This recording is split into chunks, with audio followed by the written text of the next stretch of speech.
How to test your product in the US market. First thing you need to do is analyze your competitors. So you need to have a list of your competitors in the US market, similar products and kind of your products. So companies which you're gonna compete with. Then you need to understand how saturated is the niche. So who are you competing with? Ideal result is you have weak competitors and low saturation. By saturation, I mean that you have no monsters.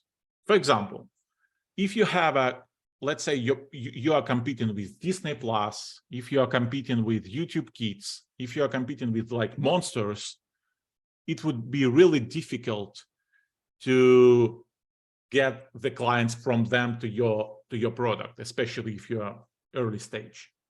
It should be a reason why they should go to you, not just because you are the best, yeah, but it should be a reason why. So if you have like super monsters and big companies in your niche which already got the huge proportion of market, probably the saturation is high and it's going to be really difficult to compete with them. So try to find the gap.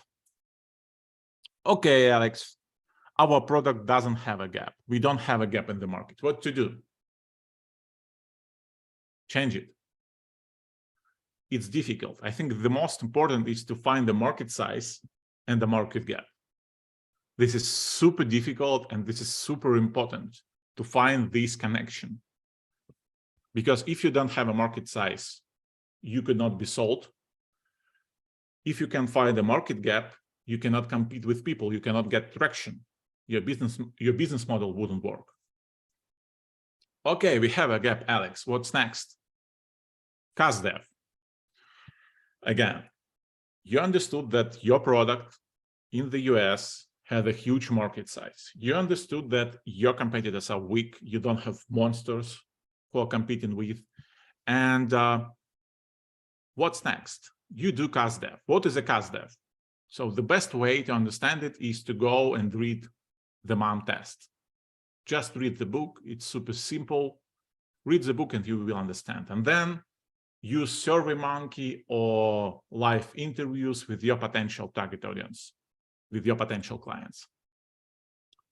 It is important to understand what is the aim of cost dev. The aim of cost dev is to understand fully who is your target audience, what is the pain of these people, and what offer or what solution you should give them.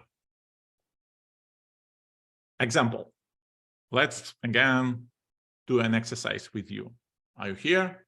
Come on, let's do an exercise with you. So we have a company here.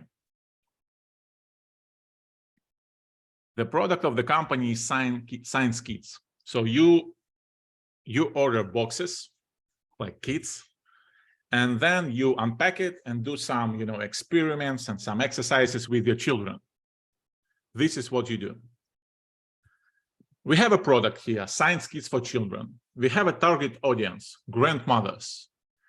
So what do you think when we perform a cost dev? What do you think we realized? What is the pain of grandmothers? And what solution or offer we used? Think about it. Again, product is a science kits, target audience, grandmothers, pain and solution, or pain and offer.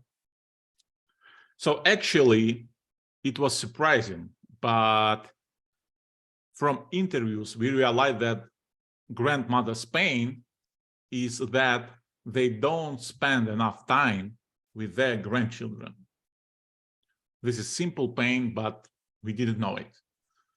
So based on that pain, we created an offer or a kind of, solution for this target audience. And it was like that. Would you like to spend more time with your grandchildren? Like a question. This is a perfect gift for you. Science sets for children from 5 to 15 years old. So this specific ad creative had twice more conversion rate Why? Again, because the moment you have a specific target audience, specific cohort, the moment you understand their pain and you push on button, you push it, the pain button with an offer which they like, they will proceed. They will do an action which is like which they want. So the most important, again, market size, market gap. Then you need to understand your target audience, what they want and what pains they have. And you can understand that not just one cohort, not only like grandmothers are buying this product, but grandmothers is just an example. Then you have a list of target audiences, you have list of pains, and you have list of your offers or your solutions, right? These are only an ideas, but you need to check it. You need to then verify this or validate this. So you create ads, creatives, you create a landing page or just a lead form. Okay, we have a target audiences, we have a pain, we have an offer. What's next? Next, you should launch a test drive or test marketing campaign with a limited budget on Facebook, Instagram, or Twitter to get first clients. Again, why is it important? You can say, Alex, and this is what I hear a lot. Like, Alex, we have first clients. They are my like family and friends, or they went from, I don't know, my university. Actually, if you speak about business model and if you speak about testing, it does not matter. Why? Because we need to have a source of clients which we can scale easily. So your source of clients, which is a word of mouth or your university or your family and friends, is not enough to scale it, because we need the next step, we're going to scale it. So we need to figure out the source of clients where we can easily scale it. I'm going to talk about it later a little bit when I will talk about a business model. So that is why we need to test those messages in real clients who don't know your product, because this is what will happen next. So again, you have this target audience pain offer in your head or on the list. You need to test it because it might be an illusion. So you create creatives, landing page, or just lead form, and spend some limited budget, 1 or 2K on Facebook, Instagram, and Twitter. Then you get results, then you analyze it, then you iterate it to make it better. One important thing, you don't need even an MVP for that. So to get first metrics, you do not need MVP. To me, MVP is not about the product. To me, MVP is CAC LTV ratio.